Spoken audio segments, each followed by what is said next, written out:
Okay, good afternoon, everyone, and welcome to the Planning Committee. And the first item on our agenda is apologies for absence. I know we've had a few. Yeah, but apologies from Councillor Mike Lewis and Alan Jeffrey. Okay, no others? No. Can't hear anything. No. All right, okay. Sorry, Councillor Keaton, you can't hear us.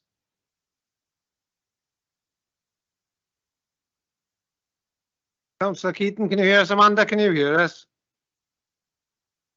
I can, yes. Yeah, Councillor Keaton, can you hear us? Councillor Matthews, can you hear us? It may be worth leaving and rejoining then, Councillor Keaton. So it's obviously... Oh. Oh, well, it was for a moment. Not again. Are you working now, Sarah?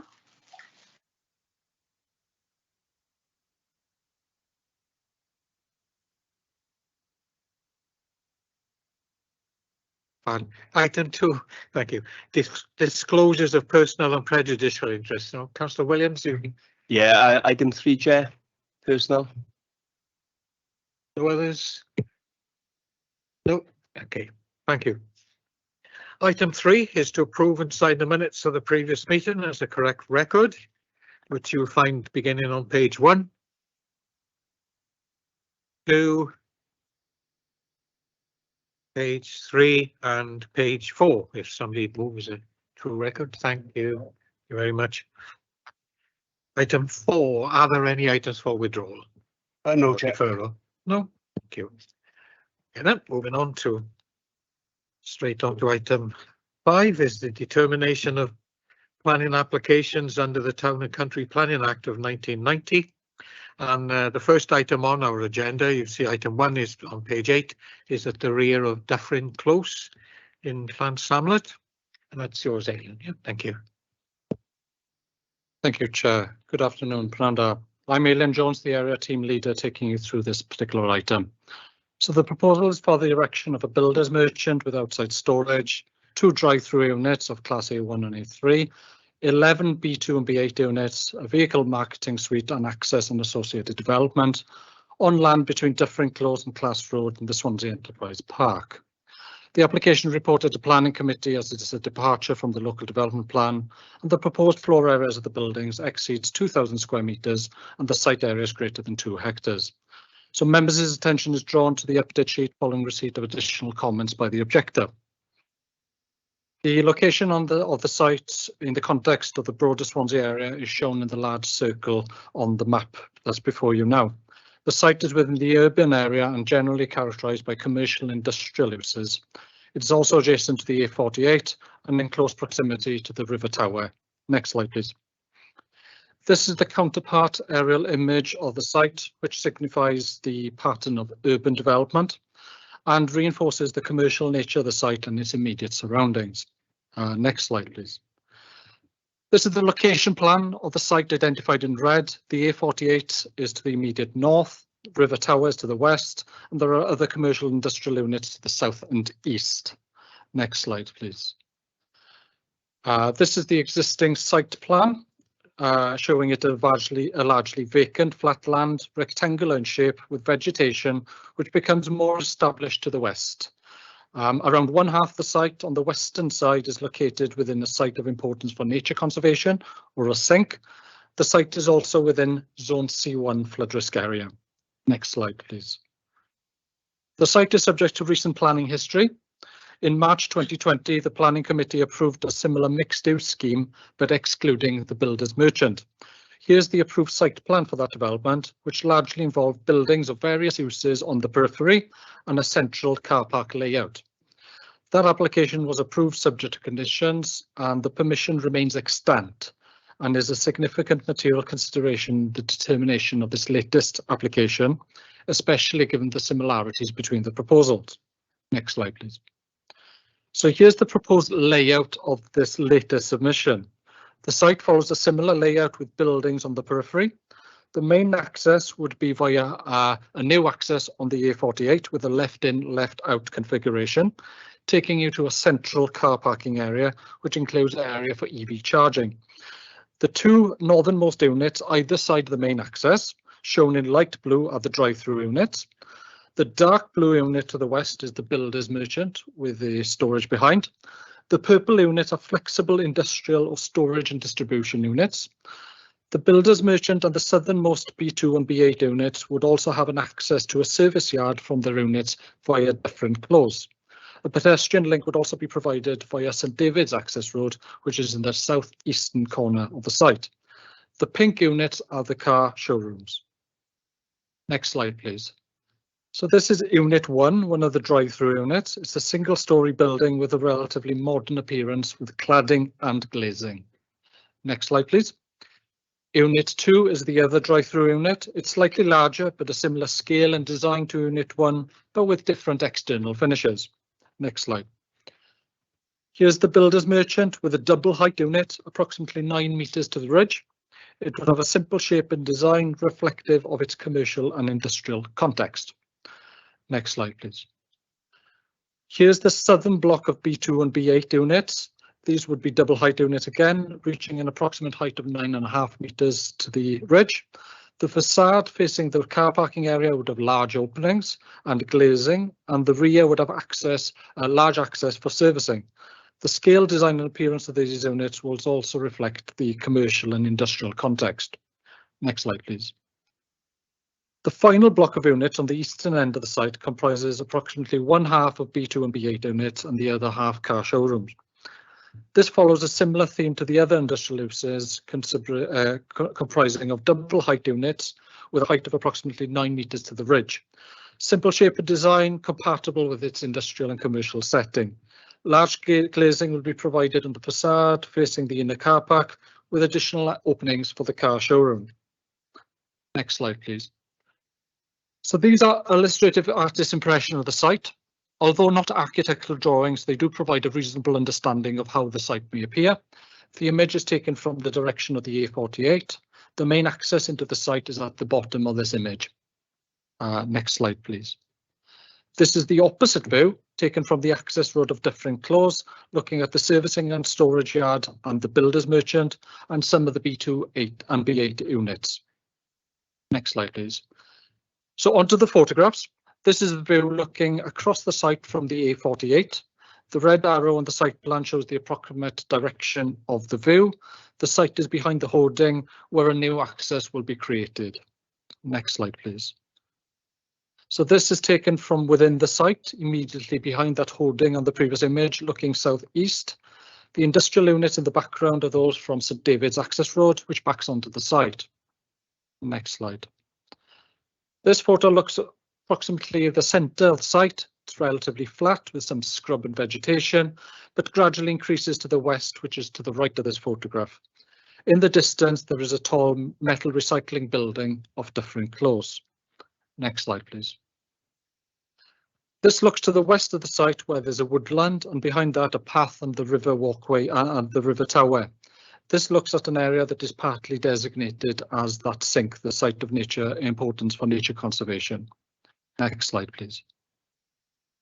This photograph is taken relatively central in the site, looking back at the A48 in a northeasterly direction. Next slide, please. This looks again towards the A48, but in a northwestern direction. And in the background, the Asda supermarket, which is on the opposite side of the A48. Next slide, please. So this photograph looks from the site from the neighbouring industrial area, St David's access road, where there'll be pedestrian access to the site. The site is actually behind the units that you can see on that photograph. Next slide. And the final photograph is taken from Differing Close, where an access will be provided to the southernmost B2 and B8 units and the builder's merchant. This access will extend behind those boulders and metal fencing that you can see in the photograph. Next slide, please. So the main issues for consideration of this application relate to the principle of the development, visual appearance, impact upon residential and general amenity, ecology, biodiversity, and drainage and flooding. The site has extant permission for a similar type of development, but excluding the builder's merchant. This is deemed to be a significant material consideration in the determination of this latest application, and the report before you today has carefully examined each component of the scheme. Whilst the land is not allocated in the LDP for a particular use, it is within the Swansea Enterprise Park and has a commercial and industrial context. The B2 and B8 uses and the builder's merchant in particular are compatible with this context. The car showrooms are also considered appropriate in this area, and there is extant permission for such use in this site. Similarly, the 2 drive-through units are also part of the extant permission, and although it is acknowledged that the site is outside any enterprise retail park area or any other retail designation, the extant permission included a sequential assessment which demonstrates that there are no available, suitable or viable opportunities which represent alternatives to the application site. Drive-through units also cater for a different type of demand, and subject to conditions, it's concluded that there won't be any negative impacts on designated centres. These factors remain applicable to the scheme before you today, together with the weight of the extant permission and the economic development benefits of the scheme. In terms of visual amenity, I hope the presentation has helped you to understand what type of buildings are involved. The site has a clear commercial and industrial context, and the majority of the buildings are within a scale, design and appearance that's compatible in this area. The 2 drive-through units would improve the views from the A48, which is the strategic road. The woodland buffer between the river and this site will still exist and provide some sort of a nice setting for the site. So subject to conditions, there are no overriding visual amenity issues. The site is within a zone C1 flood risk area, which is essentially an area floodplain which is developed, but served by significant infrastructure, including flood defences. Development can take place in this area subject to the application of justification test and the acceptability of consequences. In flooding terms, the proposal involves low vulnerable uses and is within a key employment area. A flood consequences assessment has been submitted, but the proposal does not comply with all the tolerable conditions in various flood event scenarios. This report before you has considered carefully each aspect of the scheme, but the technical breach has to be considered in the planning balance, inclusive of the weight afforded to the extant permission, the economic development benefits of the scheme, and the absence of any significant flooding on third-party land. Mitigation is also provided through rising floor levels of the building and the ability for the owners to sign up to NRW's flood warning service and create a flood response plan. NRW, who are the council's technical advisors on flooding matters, have not objected to the scheme. As such, it's concluded on balance that the potential consequences of flooding is acceptable. Separate SAB approval will be required for surface water drainage, and a condition has been recommended to control foul drainage, and Welsh Water has no objections. The application has been accompanied by several ecological and biodiversity reports. Part of the site is within a site of importance of nature conservation. The council's ecologist notes that there is insufficient measures proposed to mitigate for the part loss of the sink and has objected. However, the loss will be mitigated by landscaping scheme, the retention of a woodland to the west and ecological enhancements and additional planting. It should be highlighted that there is extant permission on the site where the loss of the sink was comparable to that under this current application, and the extant permission is a significant material consideration. NRW and the council's tree officer raised no objections on ecological issues. Therefore, because of the fallback position and the mitigation measures proposed, the impact on the sink is deemed acceptable in this instance. The main access to the site will be from the A48, taking you to a central car parking area, and then the secondary accesses from Dyffryn Close and St David's Access Road. The Highway Authority have no objections subject to conditions. The site is for a considerable distance from residential properties, and the proposal does not raise any overriding amenity issues, including impacts on noise-sensitive areas such as the Tower Riverside Quiet Area. The application has been accompanied by ground reports, but the contaminations can be controlled via conditions which have been recommended by NRW and the Pollution Control Team of the Council. The application has been accompanied by archaeological assessment, and the Council's archaeological advisors, GGAT, have no objection subject to conditions. The application has been subject to public consultation, and there's been one objection received relating to trees, Japanese knotweed, flooding and drainage and fly tipping. These have been addressed in various sections of this report and not deemed to outweigh the acceptability of the scheme. So to conclude, the report has carefully examined many aspects and the planning merits of the scheme. There is extant permission that I've mentioned a few times, and that is a significant material consideration. Weight afforded then to the economic developments of the scheme and the compatibility within this context. Overall, it's considered that the uses are appropriate and does not have any impact on established retailing centres and would not have any impact on visual, residential and general amenity, no impact on highway particular safety, land contamination and pollution or the archaeological resource. Despite the technical departure arising from potential flooding issues, there have been no overriding objections by NRW, who are the council's technical advisors, and the risk and consequences of flooding is on balance considered acceptable. The loss of the trees and the landscaping are mitigated by the landscaping, and loss of the part of the sink has already been established by the extant permission and mitigation provided. So the recommendation is to approve subject to conditions. Thank you, Chair. Thank you very much. Okay, then, Mr. Daycock, you wish to address the committee? You've got your 5 minutes when you're ready. Chair. Thank you. Need the mic, sorry. That one. Can you all hear me?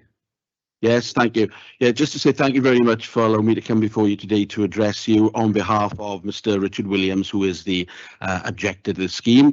And it's heartening to see so many familiar faces here, all of you looking far better than I have since I left the council, but that's another story. If I can be very brief, the key points that I've made are set out in the document that I handed in, I think, yesterday as required. I will, however, slightly depart from those to expand on the points that are made, and I will also refer to some photographs as well that I have handed in earlier on, which I assume Mr. Bosden has given out to members in the chamber here, and hopefully online they may be able to see them as well. So if I can just very briefly move the first issue raised in the objections there is, as stated by your officer, that the site is on a floodplain. It's adjacent to the river Cowie, is in a flood zone, recognised flood zone, and is subject to TAN 15. So in other words, it's pretty self-evident that this is an issue of flooding that can affect properties in that area, in particular the property of Mr.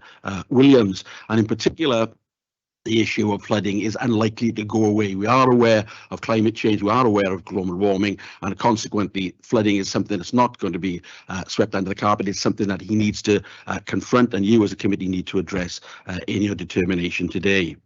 As stated in point 2 there, the history of the site includes flooding, and it's got considerably worse in the last couple of years. As you can see from the photographs that have been put in front of you there, Mr. Williams's business is a scrap merchant and also a baling plant, and he has had considerable difficulties with flooding there, not least I think in last October when there was a severe flood, and he's now trying to deal with that via insurance, but also warnings of the site and the problems caused there going back to at least 2017. And I understand that Councillor Hawley raised those with Mr. Davis there, but no action was taken. And Mr. Williams is concerned that this is an ongoing problem which needs to be addressed, and he doesn't want to be finding his premises continually affected by flooding. In particular, he feels that the removal of significant trees and foliage has actually contributed to this. He's complained about that on numerous occasions to the council, but to no avail. So he feels that if this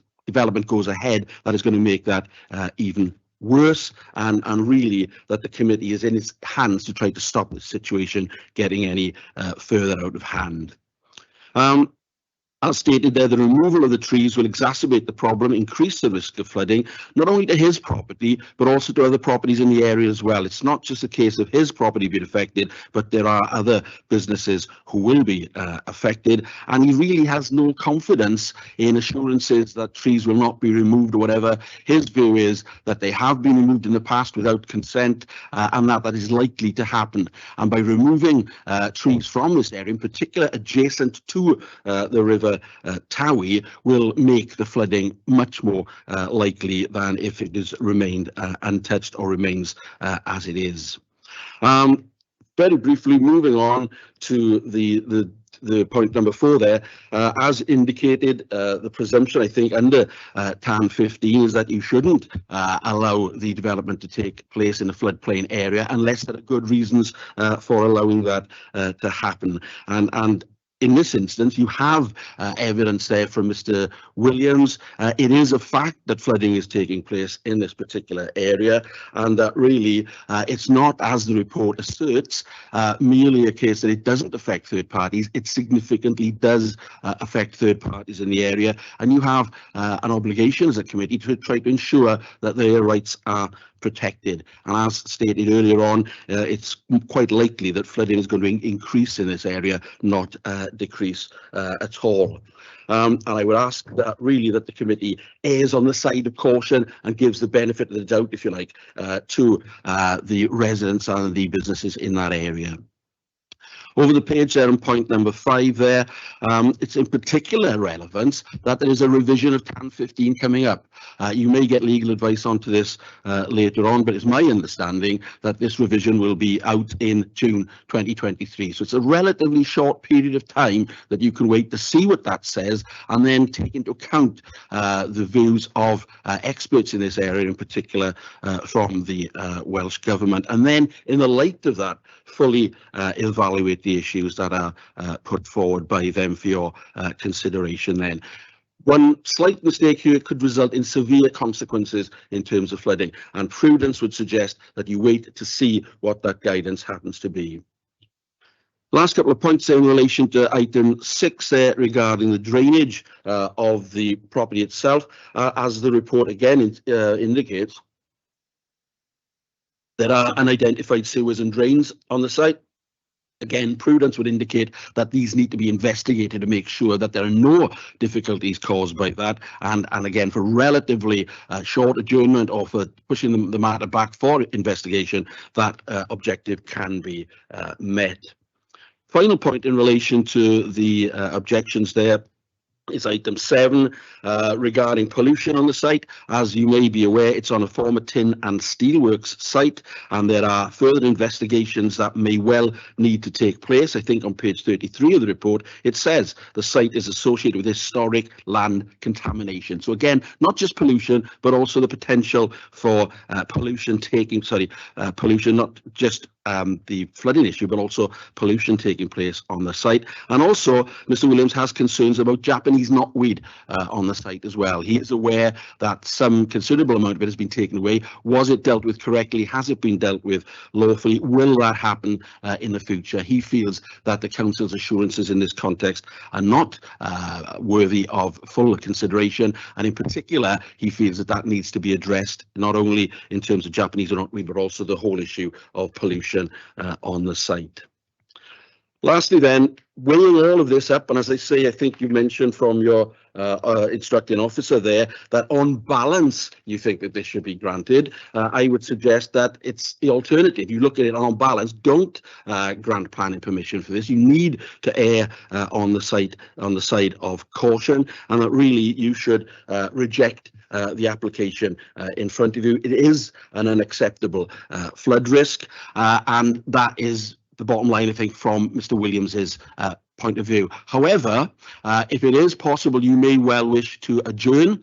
You may get legal advice onto this as to whether an adjournment would result in a refusal of planning or a deemed refusal, or whether it preserves the legal position there. I would invite you to take the view that it would preserve your legal position in order to see what the revision to TAN 15 happens to be, and in order to see what the relative investigation of these issues will turn up before you make your decision, because in conclusion, this is not the decision that should be lightly made. It will have significant impact on premises in the area, not least for Mr. Williams, but also generally for other premises in the site. And in particular, assurances about the trees being kept there and removed really need to be taken with a pinch of salt. The experience of Mr. Williams is that they've been taken away, and that has directly contributed to the flooding of his premises, and that really, by keeping significant amount of tree and foliage there next to the Towie site, is an effective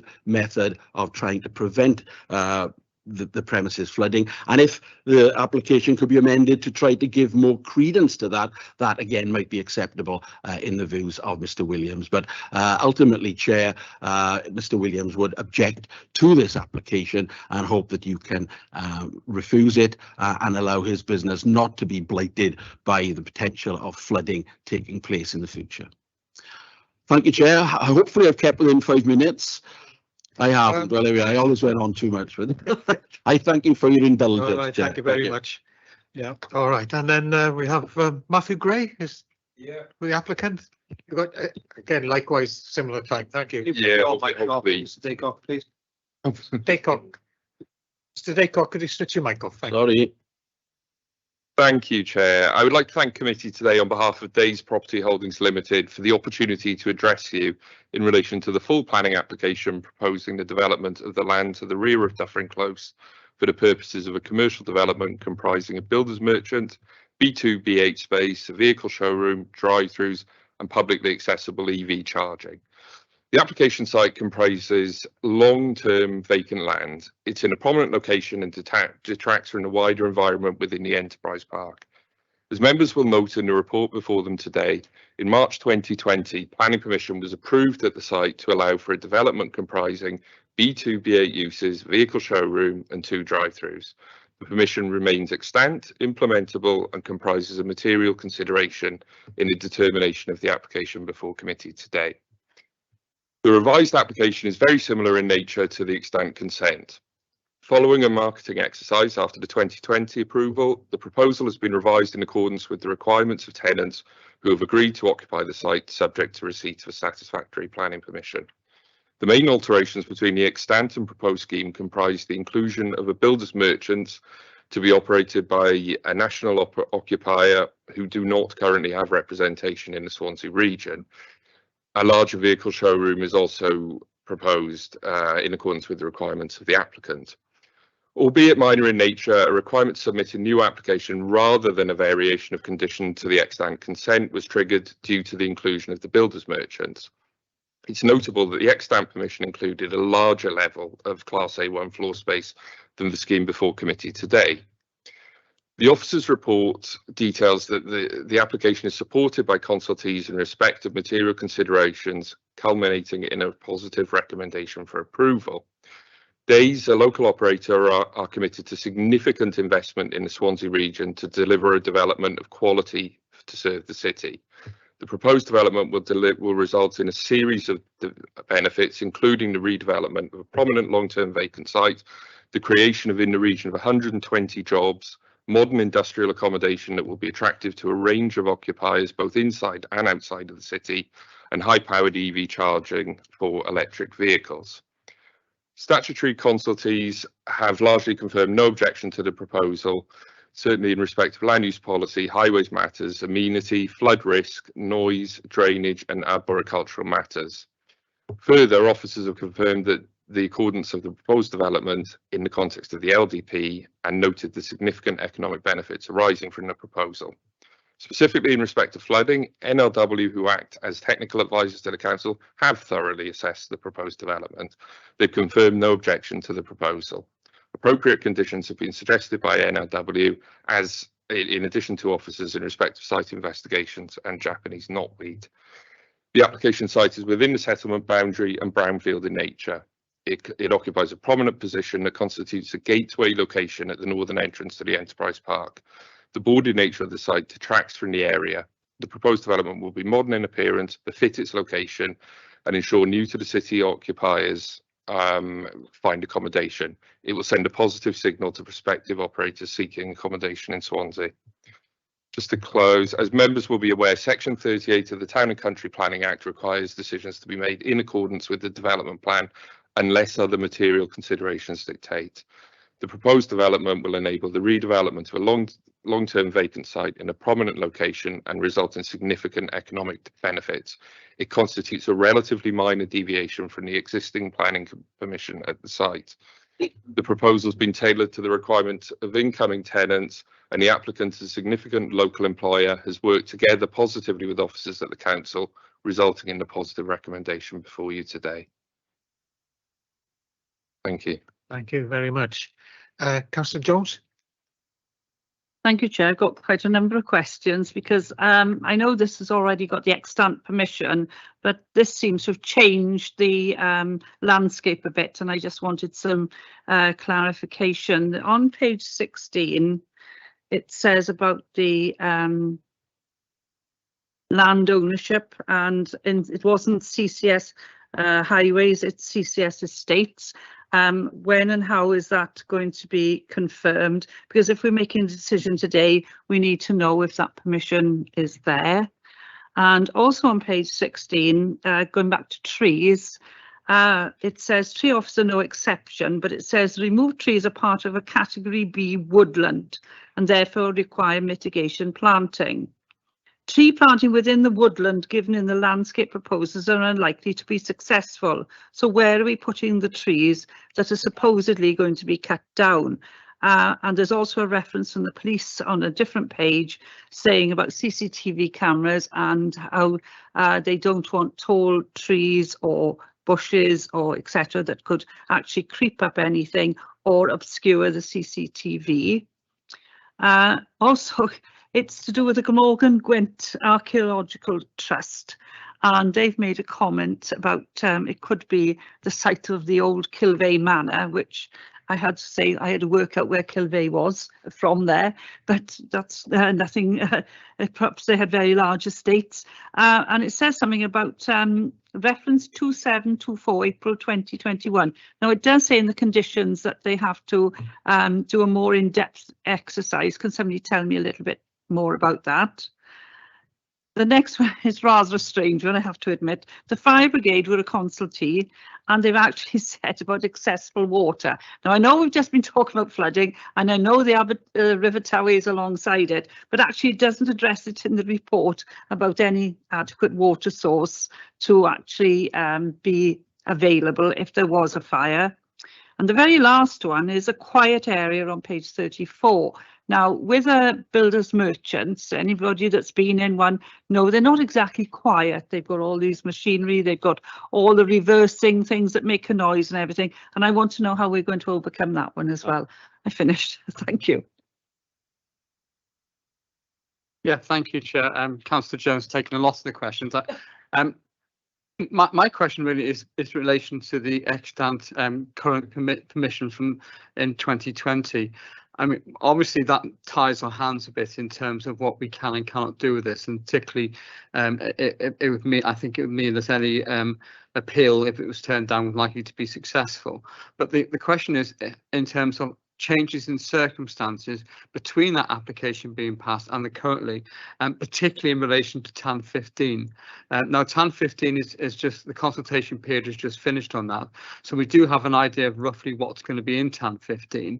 So the question is, does TAN the proposed TAN 15 as consulted on materially change the circumstances by which that previous planning application was passed, which would then give us a chance? Because the other thing which I've been looking for the recommendations and I can't see any recommendations with relation to flooding and flood control. I may have missed that, and I'm sure the officer can point out if I have missed it. But I think it's important that, you know, that we do have issues, proper control of this, and recommendations are in and conditions are in there rather, which actually state that if there is going to be if there is a flood risk, which clearly there is, it's on the floodplain, then there has to be some proper control to try to prevent that happening, and that should be in the conditions in quite stark terms, in my view. Councillor Keaton? Hi, yes, I reflect those concerns of floodplain, and are the suds really going to be up to it? If you've got you said there was a sink there, but it was going to be, a little of it was going to be removed. You really need to make sure that the overflow if it's going into a river, is clean. That was one of my concerns. My other concern is about all the trees. Are they going to be replanting the trees? Because I think there's a rule now, isn't there? If you cut down a tree, you've got to plant two. That would help with any flooding to a certain extent. And yeah, I am concerned about whatever's in the TAN 15 that's coming out. Our last thing we need is to agree to this and then find out it's absolutely not the done thing to do it. So thank you. Yeah. That's it. Okay, thank you very much. Councillor Lewis? The thing about knotweed, these days, knotweed is dealt with by the courts quite hard. Even British Rail was taken and substantial damages. So I can't see a problem on that. The other thing is this, with this particular development here, it's been empty for many, many years. It looks like an eyesore. And when you see that a little further up the road at Morganite, we've given permission at the last meeting for a builder's merchant. So if it was all right up there, I can't see a problem with it down here. At the end of the day, the sooner we get this site up and running, is better for Swansea, as far as I'm concerned.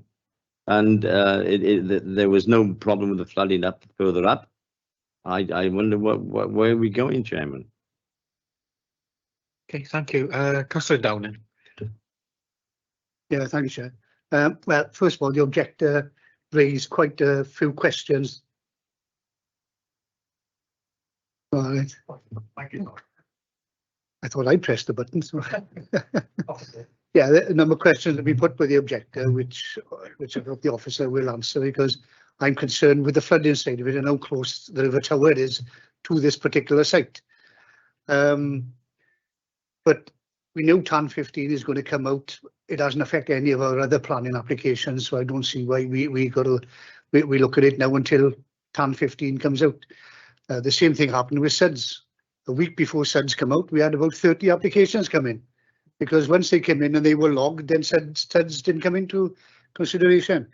But on something completely different, I know if they didn't get planning permission today, they can refer to the planning permission that they've got. You know, that's happened everywhere. But at the same time,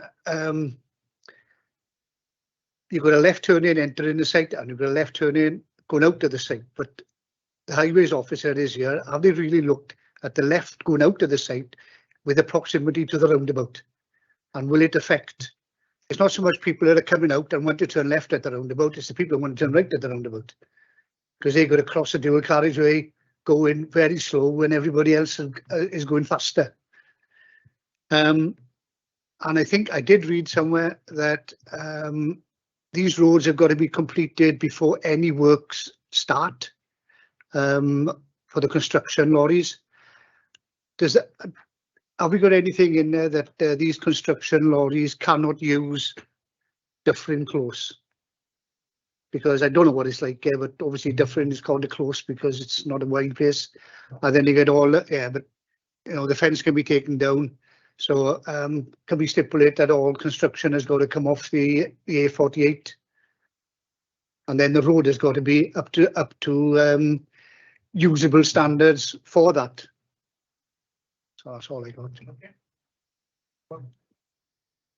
Yes, very good, Chair. I can't see the report whether our pollution officer have actually regarding any concerns or objections to the application, but obviously on page 36 on page bottom 37 sorry, the pollution prevention information via NRW, so they seem to be satisfied as long as a SEMP agreement is put in place.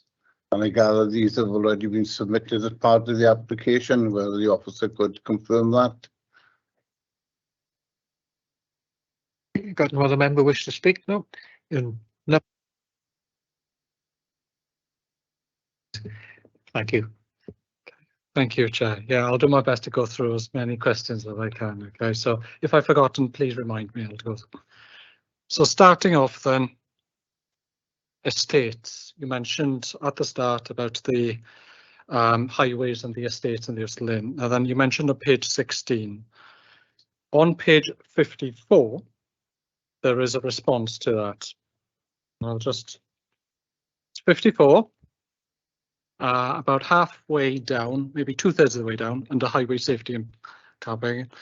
The Highway Authority notes that notice was not served on the Council's Estates Department, but the applicant has subsequently served notice on the Estates Department and the application form has been updated correctly. Now then, We haven't had any other updates from the Estates Department, but the correct procedure has been followed in that the notification has been given to the relevant landowner. Okay, trees. Now then, as the presentation and the deliberative, I have checked, there are no tree preservation orders on this land, which means that any tree on that site is not protected by in planning terms. But in this particular case, so for example, if a tree were to be felled, there isn't a planning regulation which stops them from felling that tree. There may be other non-planning legislation. I understand that maybe a felling license might be required separately from Natural Resources Wales if you cut X amount, but that is outside of the planning process kind of things. So there are no tree preservation orders, and the site is not in a conservation area. So in planning terms, there are no planning protection or planning controls for the trees there. Saying that, we do acknowledge it's in a sink, and the applicant here has submitted details in relation to that sink and the intention to retain that kind of wood, the remaining wooden area. So in a way, by granting this planning permission, we would be imposing a planning control, which means that we could then bring the trees into planning control. But if you ask me now, what can they do with those trees? Well, there are no tree preservations on that land. Turning then to archaeology, there is quite a lot of, it's been quoted in full there about it. Now then, the archaeology at the start off is doing a desk-based kind of assessment to understand what potential archaeological resources might be found. That was the same back when committee considered the 2020 application, and it is the same now. The archaeology is still there, or potential for it. So the condition that's been recommended is to look a little bit more in depth about that and to record anything if it is found. Fire brigade. Now then, yes, they've made a comment about access to water, but they referred to Part B, which is a building regulations matter. And that is covered under non-planning legislations, and it's referred to an approved document by under the building regulations.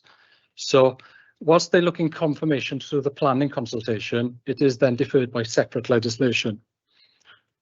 The River Tower quiet area, that was there back in 2020, I believe, and it is still there now when the committee considered it. I do appreciate that there has been a material change now in this scheme because they're proposing a builder's merchant, and you could conclude that there could be a noisy activity. A noise survey has been submitted with the application, and that's been referenced in the report. And it's concluded that when you look at the background noise scenario and the information, that it wouldn't cause any particular issues on the riverside quite in its kind of entirety there. So that's the situation that we've got on that one. Going to Councillor Back, you made comments about changes in material circumstances and what weight. Well, in my report, I've deliberately made a point that it does actually have weight, because whilst the positions of the buildings might change, the majority of the uses, excluding the builder's merchant, has been already approved. So if you were to revisit those matters, that's where you might come a little bit of an issue in terms of it.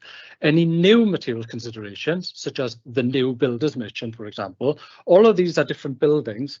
So, but you can only consider them to a certain degree before it comes to a point where you feel actually, if they were present back in 2020 and we consider it, are there any significant evidence that wasn't in 2020 and it is now?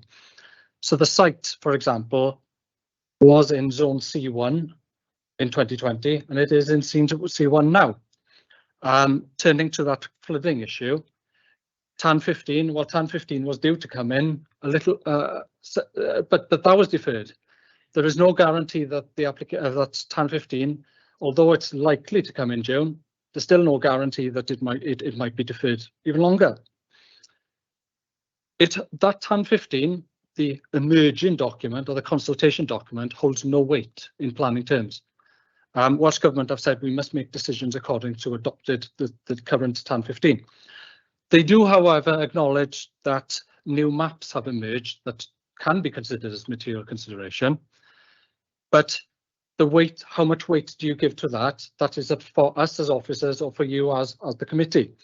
In this particular case, NRW are the technical advisors, and we tend to defer quite a lot of their comments based on their evidence, because they are the people who look at the flooding.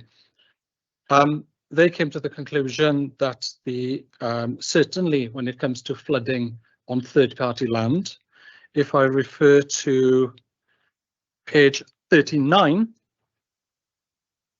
on the bottom of page 39, to summarise, the flood consequences assessment demonstrates that development does not comply with TAN 15.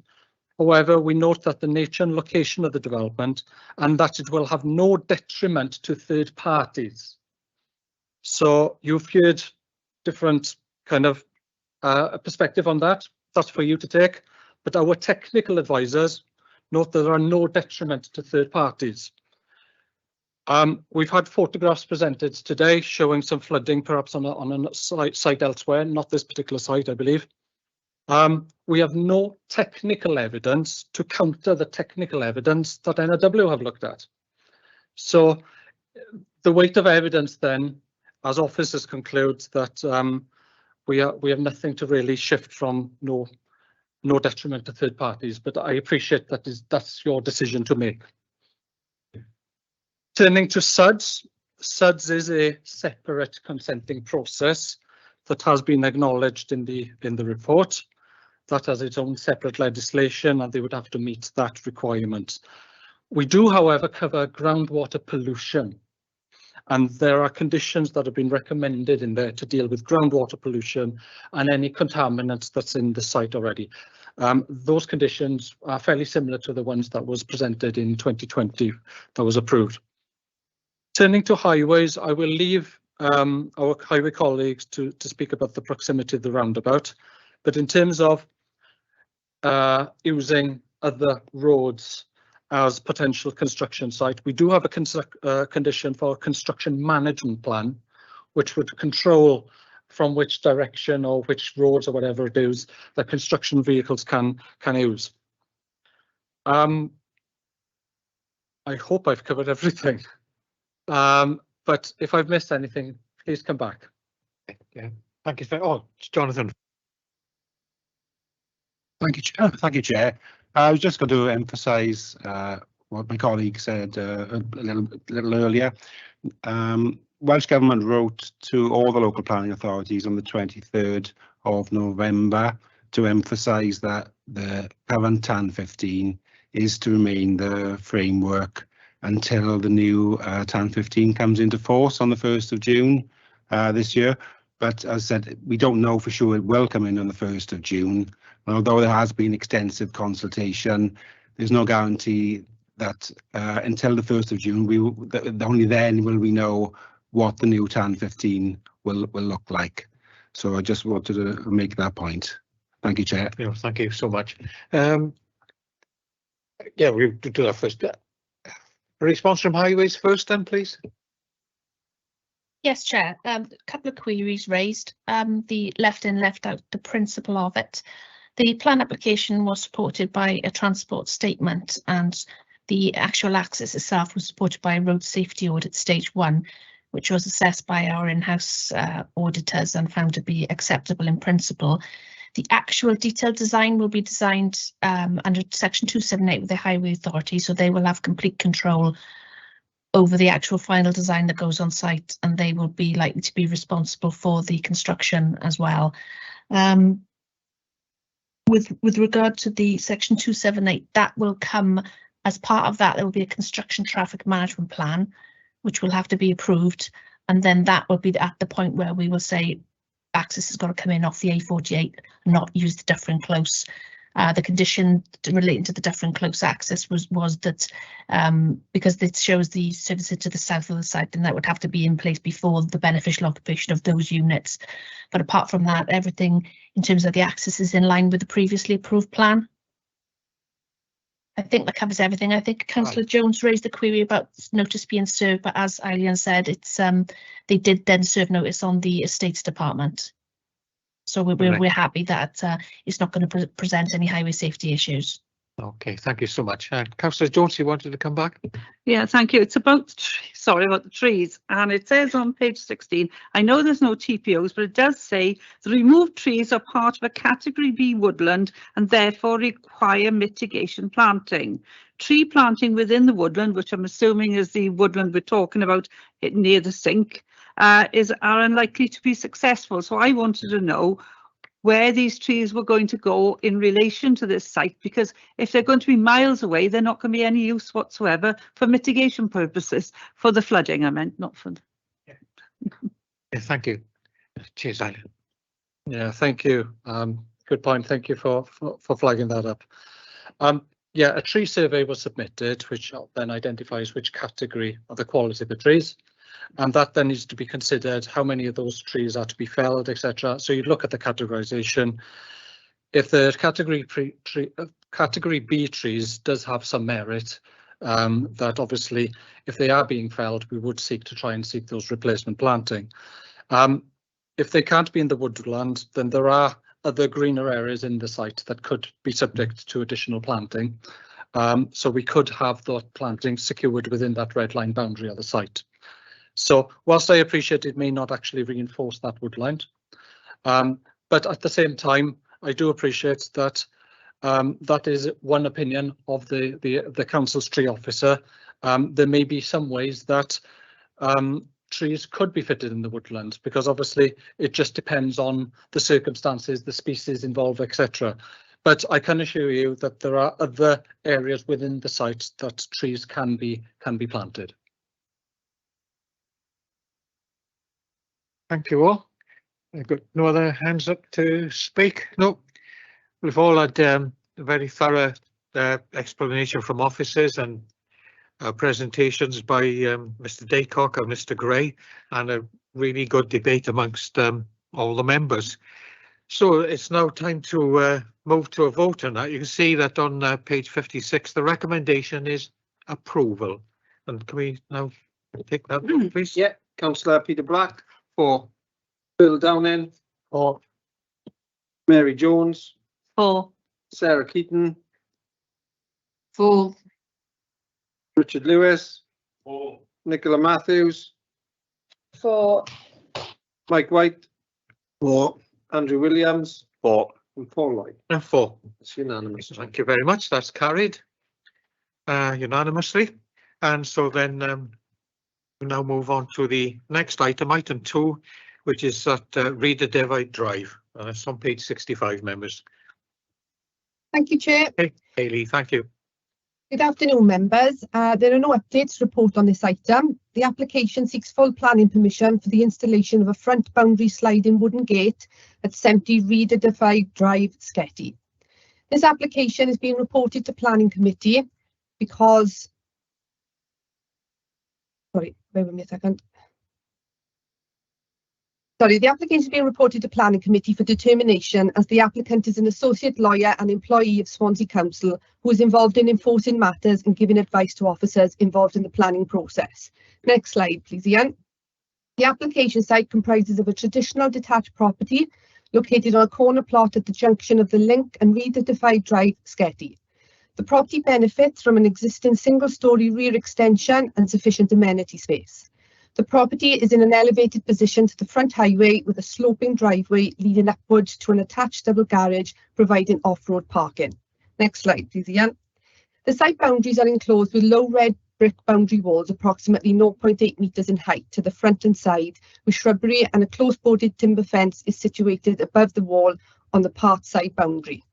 Close-boarded fencing is also present to the front, set up from the front boundary in line with the property, which adjoins the side boundary fencing at a height of approximately 2 metres.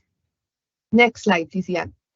The original height of the proposed gate measured 1.5 metres. However, the applicant has amended the height of the proposed gate and reduced it to approximately 1.25 metres in height by 5 metres in width, providing vehicle access to the property, with a gate located to the side, which provides a separate pedestrian access to the property. The sliding gate is located within a metal frame with a wood infill which will be stained in a light oak colour.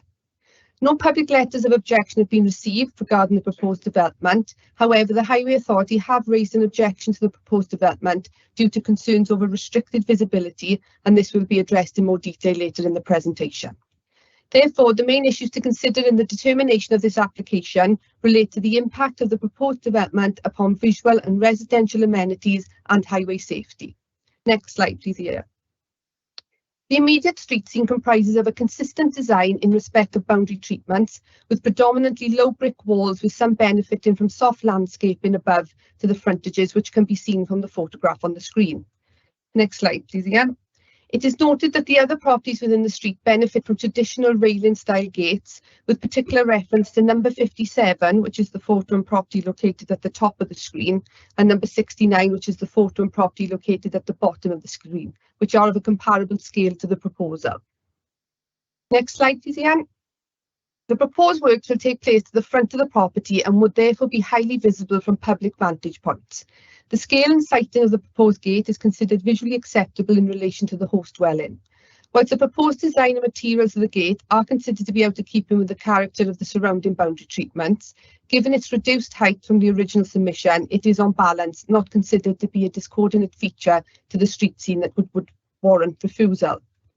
The presence of other gates within the street scene are acknowledged, as previously referred to, although their style is different to the proposed close-boarded design with traditional open railing style gates, which are considered to have a less significant visual impact towards the street scene. Although a 1.2 metre similarly designed gate to that proposed as part of this application was approved in December 2019 at 35 Reader Device Drive, but has yet to be implemented on site to date. Furthermore, it is relevant to note here that a material consideration exists in that if the height of the gate was reduced by a further 0.25 metres, it could be regarded as permitted development under the terms of the Town and Country Planning General Permitted Development Order, and therefore a refusal on design grounds would not be considered appropriate.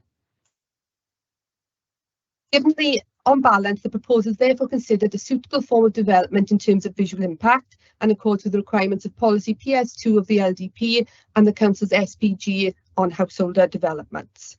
Given the siting of the gate and orientation of the application site, it is not considered to impact the adjoining neighbouring properties in terms of unacceptable overbearance or overshadowing, and therefore there are no residential amenity issues. Next slide, please, Ian.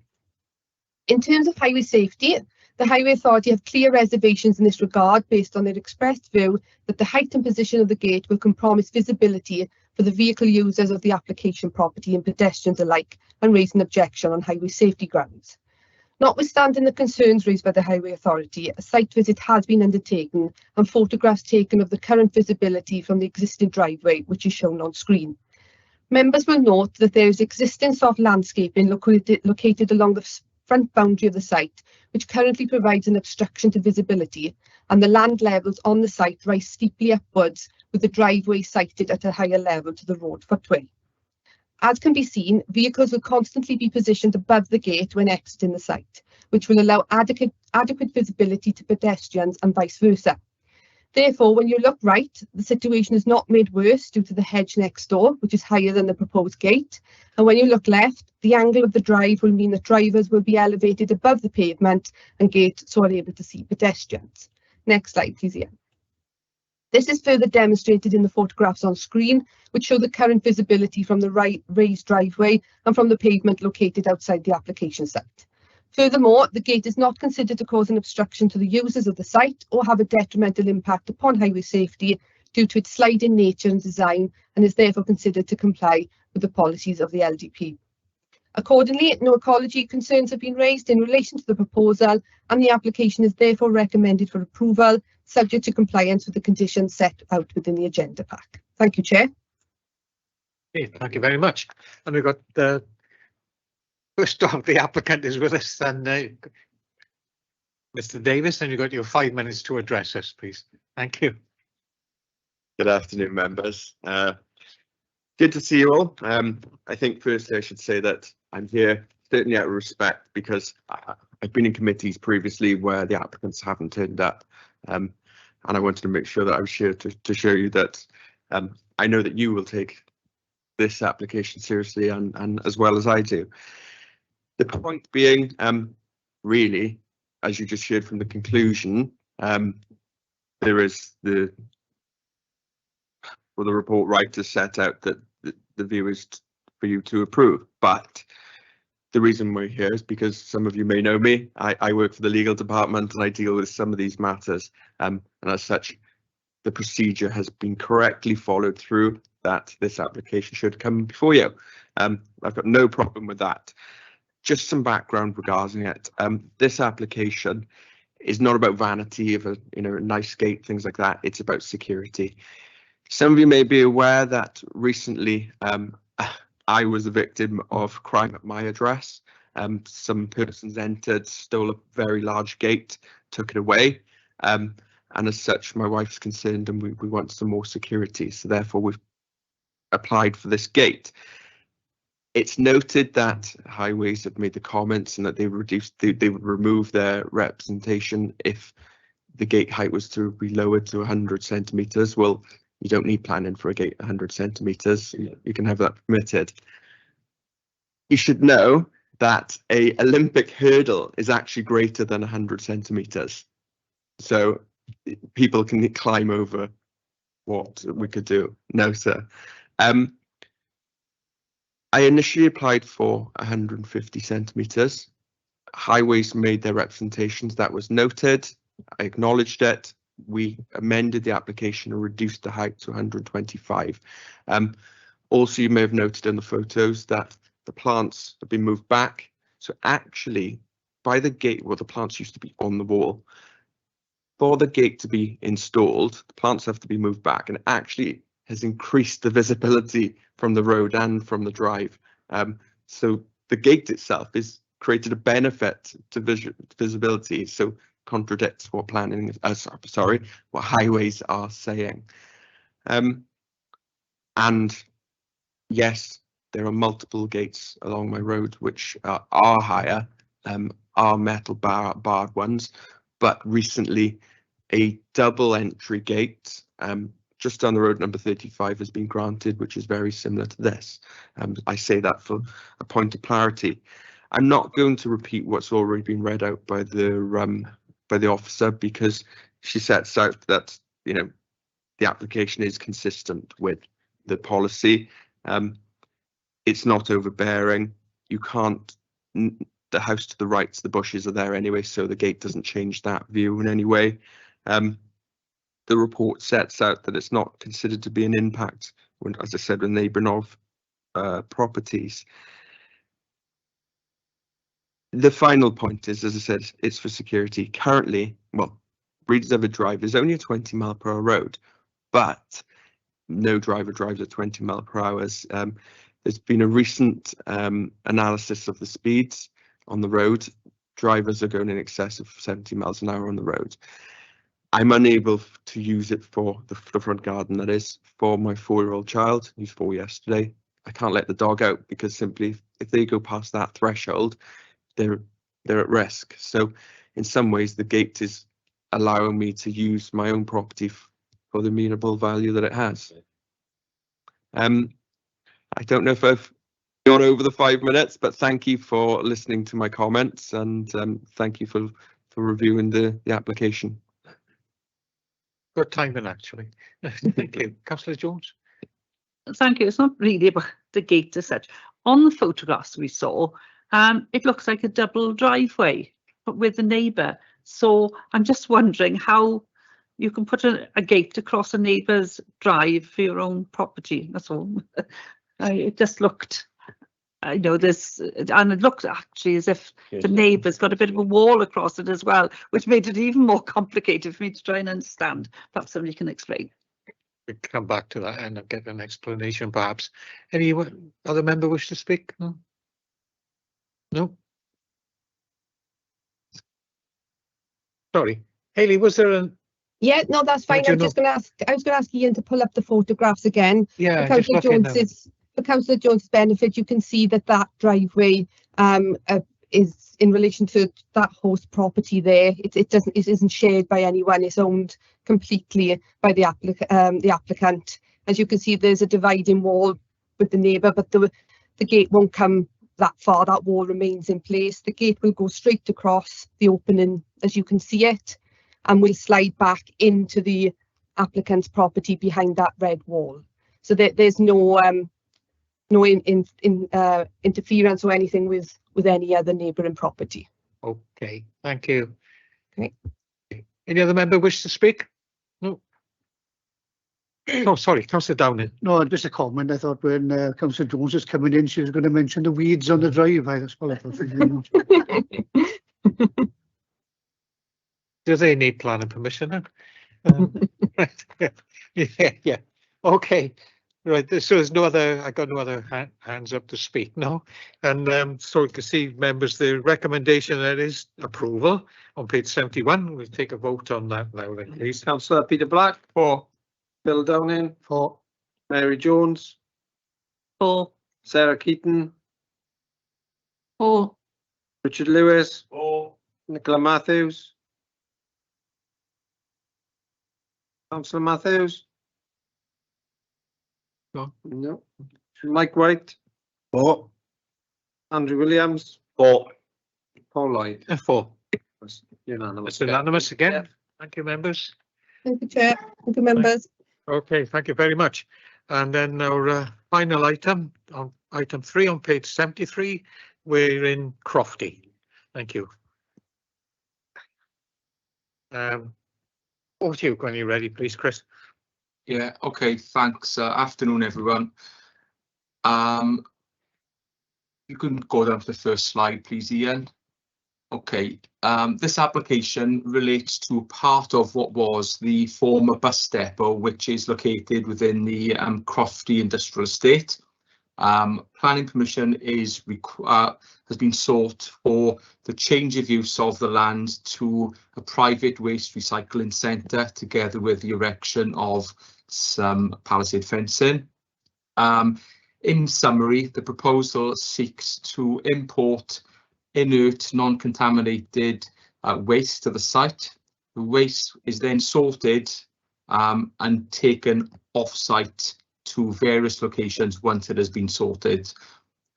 The information submitted as part of the application indicates that approximately 60 tonnes of waste will be imported to the site per week. To put that into context, a builder skip normally accommodates about 6 tonnes of waste. So we are dealing with approximately 10 skips per week. We have obviously gone through the various different planning considerations within the report. We think that the scheme is acceptable in principle, notwithstanding the fact that we have had 2 objections from some of the neighbours. As you can see, the position of the site is such that it will not be particularly prominent within the Crofty Industrial Estate. We don't really consider there's going to be any impact in any of the neighbours, although we do acknowledge that there may be increased levels of comings and goings to the site by obviously lorries carrying the waste material. Our highways team have not raised any highway concerns, nor have our ecology officers or NRW. The only reason the application is before you today is because it is waste development, and the council's constitution requires this type of development to be presented to committee for its consideration. So recommendation is one of approval, Chairman. So I'm happy to take any questions. If you scroll down here, and I think it does show the details of the fencing and the block plan. Yeah, so you can see the compound is there. The red line there indicates the extent of the fencing and the gates. And I think the last slide should show the fencing, which is your typical palisade fencing, which is 2.1 metres in height. So quite typical for this type of location. So thank you, Chair. Thank you very much, Chris. Local member, did you wish to speak first? And yeah, thanks, Chair. Yeah, obviously I know the site very well. I've got no objections personally to it. As Chris said, it's in Crofty Industrial Estate. It can't be seen from the road that goes through the industrial estate, and it's well away from the estuary. So from a personal perspective, I don't have any objections. Okay, thank you very much. And I got Richard Lewis, Councillor Lewis. Yeah, please. question. And then Phil. I would worry about that, Chairman, because I would think on a hot summer's day, the smell from that would so obviously permeate the area, and the houses are not that far away. I was under the impression. We'll see if we can find out what the distances are then, and hopefully resolve that. Councillor Downing. Yeah. First thing, when the officer says there's 60 tons and you've got 10 skips coming in. So in reality, you could have 10 skips coming in, 10 going out empty, then another 10 coming in empty and going out full. It's not saying that the lorries go in with a full skip and coming out with a full skip.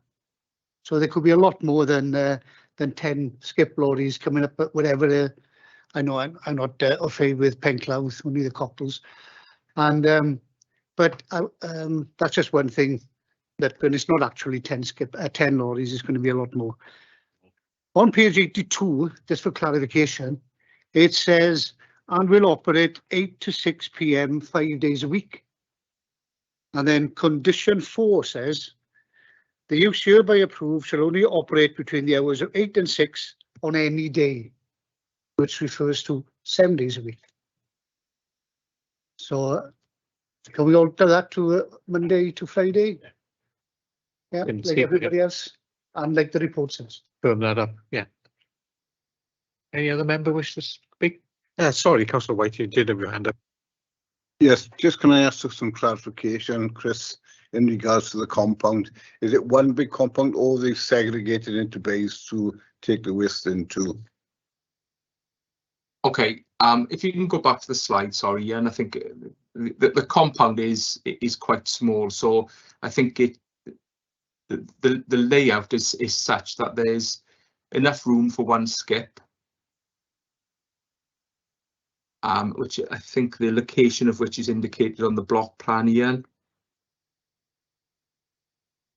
So yeah, so you can see they've got the hard standing area that they intend using is going to be the kind of grey area. So they've got this one area for the siting of a skip. My understanding is the hard standing area will accommodate vehicles and the waste will be kind of sorted all within that compound. So the compound, as you can see, isn't very big at all. In terms of the number of vehicle movements with the skips, as I mentioned earlier, there's the number's been given to us. You're talking of 6 skips in, and I think it's rightly been pointed out there'll be 10 empty skips leaving. That is over the course of a week. So, you know, you're talking of 20 vehicle movements spread over the course of a week. So, you know, on average, you're looking at 3 per day if it was to operate 7 days a week. Which, you know, given the nature of the site and the fact that it is within an industrial estate, is, in my view, an acceptable level of vehicle movements. It's probably a lot less than what you'd get on a lot of the other sites within the industrial estate. In terms of any odour from the waste, the information we've had is that it is inert material, so it's mostly coming from, I've been told, kind of construction sites. So inert material is material that doesn't break down. So builder's rubble is a good example of inert material. It's material that doesn't decompose or rot. Now if this does get permission, they will also require a permit from the from NRW. So the use will be largely monitored by NRW if it does get planning permission. Obviously, we can put planning conditions on, but the actual daily kind of operation of the site would be monitored and controlled by NRW under their permitting regime. So there shouldn't be any odour problems, Councillor Lewis, and I can work up the separation distance to the houses if you like. Probably need a second to do that. Was there a question I missed out, Chair? No, No? Oh, yes, sorry. Councillor raised about the hours of working. There was. Sorry, hours of working. Yeah, I think Yeah. that they've indicated that it'll operate for 5 days. I mean, I think from our perspective, when we impose conditions, we've got to impose conditions that we think are necessary and reasonable. Now, I don't think there'd be a problem if the site was used 5 days a week or 7 days a week.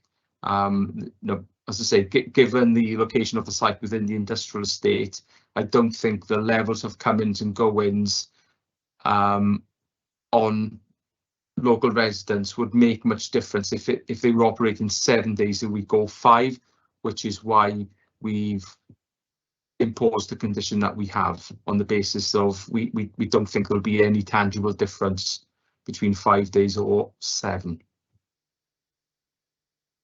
Okay, thank you. Councillor Lewis wanted to come back then and I'll come back to you. Talking about the compound.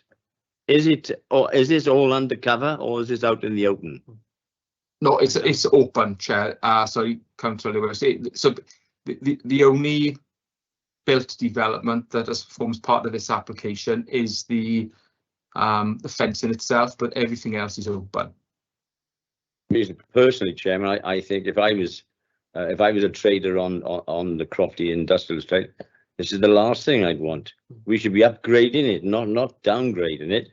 I just think that the thing is this: you're going to get terrible smells from this. We've been down this before, and well, there we are. I'm not happy with it.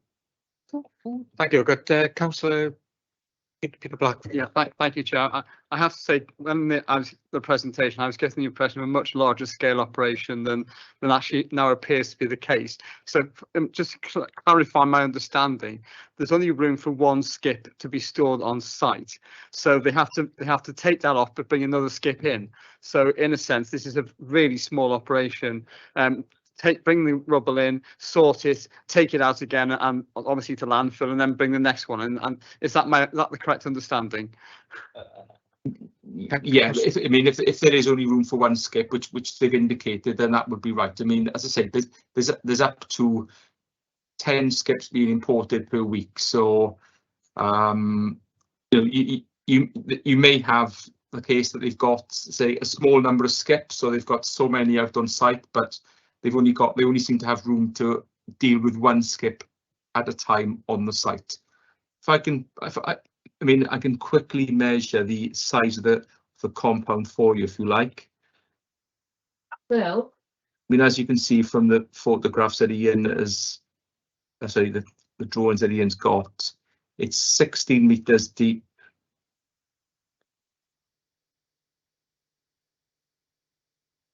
By about 16 meters by 20 meters. And the distance to the nearest house is, if I go from the kind of closest part of the site to the nearest house, so the rear garden of the nearest house, it is 68 meters, and from the house itself, it's 85 meters. Thank you, Chris. And Councillor Downing, you want to come? Yeah, I'm still not happy with 7 days a week, I've got to be honest. Yeah. The report mentions 5 days a week, so why do we give them 7 when in the report it says 5 days? And I know this is a small site, so there's no, because in Ponylice where they've got this, the skip comes in, they empty the skip. Yeah. Right, so you can have 3 skips a day and they empty the skips, but they've also got a shaker. So just confirm there's no shaker on this site, and why not 5 days? Well, yeah, in terms of 5 days, as I've explained, I mean, we don't think it's necessary to limit them to just 5. I mean, if, for example, we did limit them to 5 and then they came in for the other 2 days at a later stage, I genuinely don't think we'd have any grounds to refuse those extra 2 days, which suggests that 7 days a week is acceptable. In terms of the use of a shaker, that's not been indicated on the application, councillor. Okay. So as far as I'm aware, one is not being used. Okay, thank you, Chris. No other member wish to speak? No? Yeah, thanks, Chair. As far as I'm aware, the operator's only got one vehicle. So I don't think it'll be a major issue with traffic or the fact that he would sort of work 7 days a week anyway. But if certainly people weren't happy with that, then obviously I could have a word. But I don't think that's going to be an issue given the location. Thank you for that. Okay, then, members, we can see the recommendation there is on page 93 is to approve. So we'll now take a vote on Councillor Peter Black, recommendation. Bill Downing, And if a local member's happy with 7 days, I'll move. Mary Jones, Approve. Sarah Keaton, Approve. Richard Lewis, Nicola Matthews, Approve. Mike White, Andrew Williams, Or Paul Lloyd. It's 8 for 1 against, Chair. Thank you all so much. That's carried. And that concludes our meeting. Thank you again. And we'll meet again on the 9th of May. Thank you. Thank you all. Bye. Thanks, Chair. Bye-bye. Bye. Thank you so much.